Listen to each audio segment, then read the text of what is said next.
विद्यार्थियों, स्वागत है आप सभी का आपके YouTube चैनल धीरज विश्वा स्टडी में। उम्मीद करता हूँ आप लोग स्वस्थ होंगे और अपने स्टडी को कंटिन्यू कर रहे होंगे। तो चलिए, आज का टॉपिक है पास्ट परफेक्ट कंटीन्यूअस टेंस और हम देखते हैं कि पास्ट परफेक्ट कंटीन्यूअस टेंस की पहचान क्या होती है हिंदी वाक्यों की, इसका स्ट्रक्चर क्या होगा, इसकी हेल्पिंग वर्ब क्या होती है, इसका अफर्मेटिव सेंटेंस कैसे ट्रांसलेट किया जाता है, निगेटिव कैसे ट्रांसलेट किया जाता है एंड इंटरोगेटिव कैसे ट्रांसलेट किया जाता है। तो चलिए देखते हैं कि इसकी पहचान क्या होती है। तो अभी हम देखते हैं कि पास्ट परफेक्ट कंटीन्यूअस टेंस क्या होता है। तो देख रहे हैं कि पास्ट का मतलब होता है भूतकाल, मतलब गुजरा हुआ समय। तो इसमें जितने भी वर्क होंगे वो सब पास्ट में होंगे, मतलब गुजरे हुए समय में होंगे। उसके बाद यहाँ पे देखिए परफेक्ट भी लिखा हुआ है, कंटीन्यूअस भी लिखा हुआ है। तो परफेक्ट का मतलब होता है कुछ काम कंप्लीट हो चुका होगा और कुछ काम जो है कंटिन्यू जारी होगा, लेकिन वो भूतकाल में जारी होगा, हो चुका था मतलब जारी रहा था। और टेंस मीन्स तो काल होता ही है। तो इतना हम लोग इसका शाब्दिक अर्थ समझ लेते हैं। अब देखते हैं कि पास्ट परफेक्ट कंटीन्यूअस टेंस की हिंदी वाक्यों की पहचान क्या होती है। तो देख रहे हैं कि हिंदी वाक्यों के अंत में रहा था, रहे थे, रही थी आदि आते हैं। मतलब अगर कोई भी सेंटेंस हमको बोले, जैसे मैं बोल रहा हूँ आपको एक सेंटेंस, मैं 4 दिन से भोजन खा रहा था, वो 3 दिन से गंगा में स्नान कर रहा था। तो देखिए सबके सेंटेंस के लास्ट में क्या आ रहा है, रहा था आ रहा है।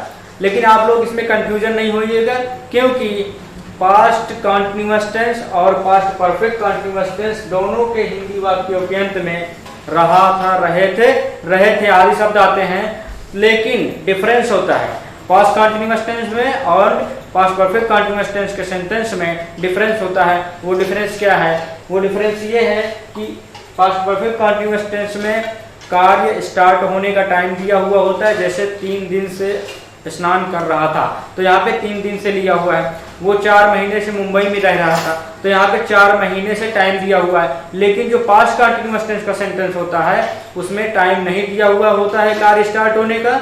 ये डिफरेंस होता है पास्ट परफेक्ट कंटीन्यूअस में एंड पास्ट कंटीन्यूअस टेंस में। अब देखते हैं कि स्ट्रक्चर कैसे होगा अफर्मेटिव सेंटेंस का। अफर्मेटिव सेंटेंस का मतलब होता है स्वीकारात्मक वाक्य। स्वीकारात्मक वाक्य वो वाक्य होता है जिसमें वाक्य को स्वीकार किया जाए, किसी के कार्य को स्वीकार किया जाता है, वो होता है अफर्मेटिव सेंटेंस, स्वीकारात्मक वाक्य। अब अफर्मेटिव सेंटेंस का हम स्ट्रक्चर देखते हैं। स्ट्रक्चर का मतलब होता है बनावट, संरचना, मतलब सेंटेंस को किस तरह से हम ट्रांसलेट करेंगे। चलिए देखते हैं। सबसे पहले हम लिखते हैं सब्जेक्ट। सब्जेक्ट मीन्स होता है कर्ता, मतलब सबसे पहले किसी भी सेंटेंस को ट्रांसलेट करते समय हम क्या लिखते हैं, सबसे पहले लिखते हैं सब्जेक्ट। सब्जेक्ट के तुरंत बाद हम लिखते हैं हेल्पिंग वर्ब और पास्ट परफेक्ट कंटीन्यूअस टेंस की हेल्पिंग वर्ब होती है हैड बीन। अब मैं आपको बता रहा हूँ हैड बीन। हैड आप समझ सकते हैं, यहाँ पे परफेक्ट लगा हुआ है और पास्ट परफेक्ट लगा हुआ है। तो पास्ट परफेक्ट में भी हैड का यूज किया जाता था हेल्पिंग वर्ब की तरह, और कंटीन्यूअस है इसलिए यहाँ पे बीन का भी यूज कर दिया गया है। उसके बाद हेल्पिंग वर्ब तो हो गई हैड बीन। उसके बाद हम देखते हैं कि क्या लिखा जाएगा। इसके बाद लिखा जाता है मेन वर्ब। मेन वर्ब की इन फॉर्म यूज होगी, आईएनजी फॉर्म का यूज किया जाता है। क्यों? क्योंकि यहाँ पे देखिए सेंटेंस, यहाँ पे कंटीन्यूअस वर्ड का यूज किया गया है। तो कंटीन्यूअस वर्ड है, इसका मतलब वर्ब में आईएनजी लगाना पड़ेगा। तो यहाँ पे देखिए वर्बिंग मतलब इंग फॉर्म जो है वर्ब की यूज की जाएगी।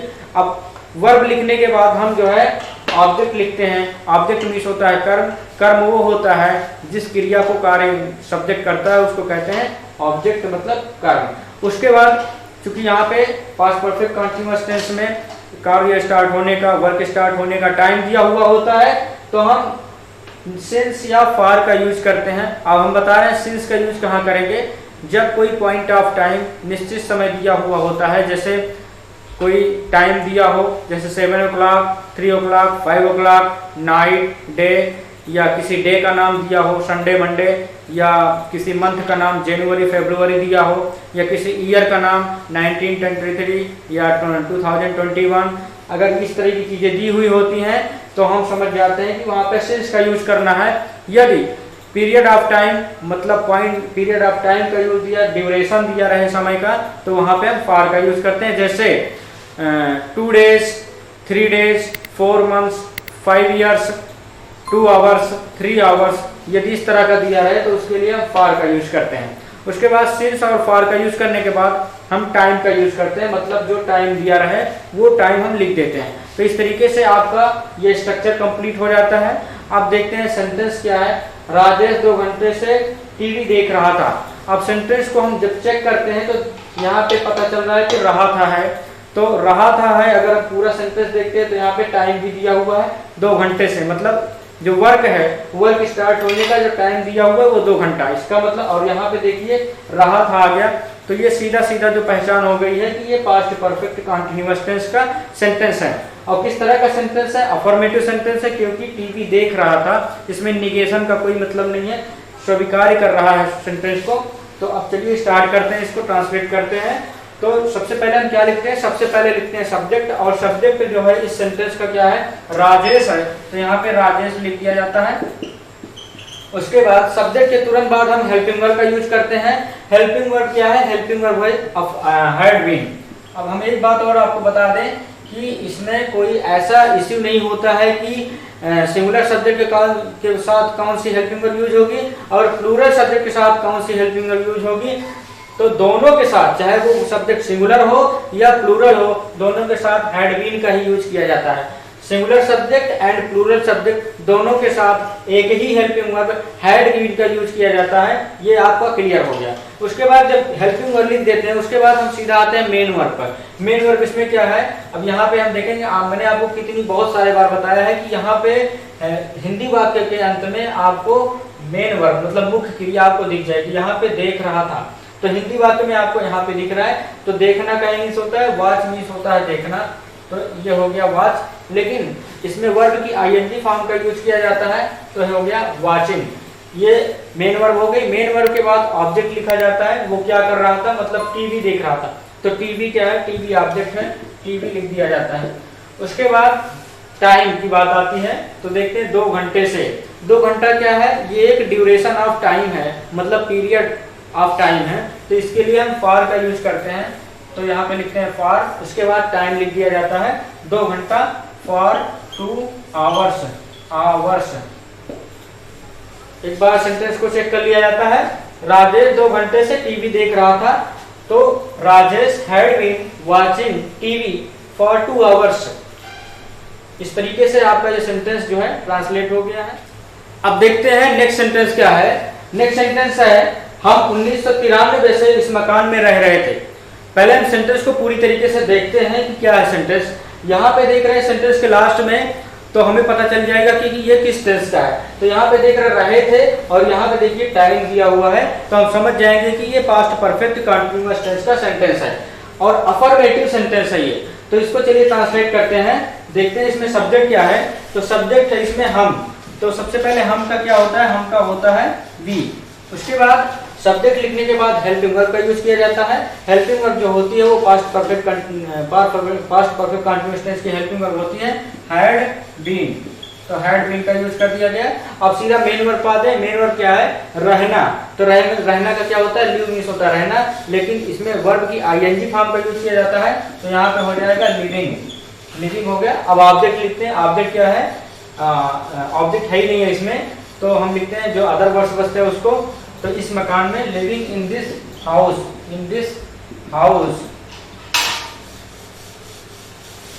We had been living in this house. अब यहाँ पे देखिए टाइम दिया हुआ है, वो टाइम क्या है? ये किसी ईयर का नाम है, मतलब 1993 मतलब 1993, ये एक फिक्स टाइम है, इसी वर्ष का नाम है। तो इसके लिए हम सिंस का यूज करते हैं, तो यहाँ पे लिखते हैं सिंस 1993। तो एक बार फिर चेक कर लिया जाता है सेंटेंस को। हम 1993 से इस मकान में रह रहे थे। We had been living in this house since 1993। ये सेंटेंस आपका देखिए। अब आपका अफर्मेटिव सेंटेंस हो गया है। अब हम देखेंगे निगेटिव सेंटेंस। निगेटिव सेंटेंस का मतलब होता है नकारात्मक वाक्य, मतलब वो सेंटेंस जिसमें वाक्य को स्वीकार न किया जाए, उस सेंटेंस में नहीं शब्द का यूज किया गया होता है। तो अब इसका स्ट्रक्चर हम लोग देखते हैं। स्ट्रक्चर क्या है? सबसे पहले हम लिखते हैं सब्जेक्ट। सब्जेक्ट लिखते हैं किसी भी टेंस की मैं बता रहा हूँ, सबसे पहले सब्जेक्ट ही लिखा जाता है। सब्जेक्ट लिखा जाता है, उसके बाद हेल्पिंग वर्ब का यूज किया जाता है। तो इसकी पास्ट परफेक्ट कंटीन्यूअस टेंस की हेल्पिंग वर्ब होती है हैड। तो यहाँ पे देखिए हैड लिख दिया गया है। और हेड और बीन होता है, लेकिन यहाँ पे जो निगेटिव सेंटेंस जब होता है तो नॉट का यूज किया जाता है, और वो नॉट जब यूज होगा तो वो हेड और बीन के बीच में यूज किया जाता है। मतलब जब भी हम नॉट का यूज करेंगे हेड के बाद यूज करते हैं। उसके बाद हेल्पिंग वर्ब हो गई, नॉट हो गया, उसके बाद हम क्या लिखते हैं, मेन वर्ब लिखते हैं। मेन वर्ब में आईएनजी फॉर्म यूज किया जाता है, तो ये हो गया वर्बिंग। उसके बाद ऑब्जेक्ट लिखा जाता है, ऑब्जेक्ट हो गया। उसके बाद सिंस या फॉर लिखते हैं, सिंस फॉर हो गया। उसके बाद हम लिखते हैं टाइम। चलिए सेंटेंस को स्टार्ट करते हैं, ट्रांसलेट करते हैं, देखते हैं। माली 4 महीने से इस बगीचे की रखवाली नहीं कर रहा था। यहाँ पे सेंटेंस को जब हम रीड करते हैं तो देखते हैं कि रहा था, और यहाँ पे टाइम दिया हुआ 4 महीने से, यहाँ पे नहीं वर्ड का यूज किया गया है। तो इस तरीके से हमें समझ लेना चाहिए कि ये पास्ट परफेक्ट कंटीन्यूअस टेंस का सेंटेंस है, और किस टाइप का है, निगेटिव सेंटेंस है। यहाँ पे नहीं शब्द का यूज किया गया है, तो ये निगेटिव सेंटेंस हो गया। उसके बाद सबसे पहले हम लिखते हैं सब्जेक्ट। सब्जेक्ट क्या है इसमें, माली। तो माली का क्या होता है, द गार्डनर होता है, गार्डनर। सब्जेक्ट हो गया। सब्जेक्ट के बाद हम हेल्पिंग वर्ब का यूज करते हैं। हेल्पिंग वर्ब क्या है, हैड बीन है, लेकिन जब चूंकि निगेटिव सेंटेंस है तो हैड और बीन के बीच में नॉट का यूज करते हैं, तो लिखते हैं हैड। उसके बाद नॉट का यूज करते हैं, फिर लिखते हैं बीन। हेल्पिंग वर्ब हो गई। उसके बाद नॉट का उसके बाद लिखते हैं मेन वर्ब। मेन वर्ब क्या है, इसमें रखवाली करना। रखवाली का करना का क्या होता है, लुक आफ्टर मीन्स होता है रखवाली करना या देखभाल करना। तो लुकिंग आफ्टर करेंगे, लुकिंग आफ्टर करेंगे। क्यों, क्योंकि यहाँ पे वर्ब में आईएनजी फॉर्म का यूज किया जाता है, लुकिंग आफ्टर। अब ऑब्जेक्ट क्या है, किसकी रखवाली कर रहे थे, इस बगीचे की। तो looking after this garden. This garden मतलब होता है इस बगीचे की। Looking after this garden. अब यहाँ पे टाइम आ गया है 4 महीने से, तो 4 महीने जो हुआ है ये एक पीरियड होता है, मतलब ये टाइम का ड्यूरेशन है। जब पीरियड ऑफ टाइम होता है तो उसके लिए हम फॉर का यूज करते हैं, तो यहाँ पे लिखते हैं फॉर। अब जो टाइम है उसको लिख दिया जाता है 4 महीने, मतलब 4 मंथ्स। 4 मंथ्स। ये एक बार सेंटेंस को फिर से रीड कर लिया जाए। माली 4 महीने से इस बगीचे की रखवाली नहीं कर रहा था। The gardener had not been looking after this garden for 4 months. अब देखेंगे हम इंट्रोगेटिव सेंटेंस। इंट्रोगेटिव सेंटेंस मतलब प्रश्नवाचक वाक्य, यस और नो टाइप का।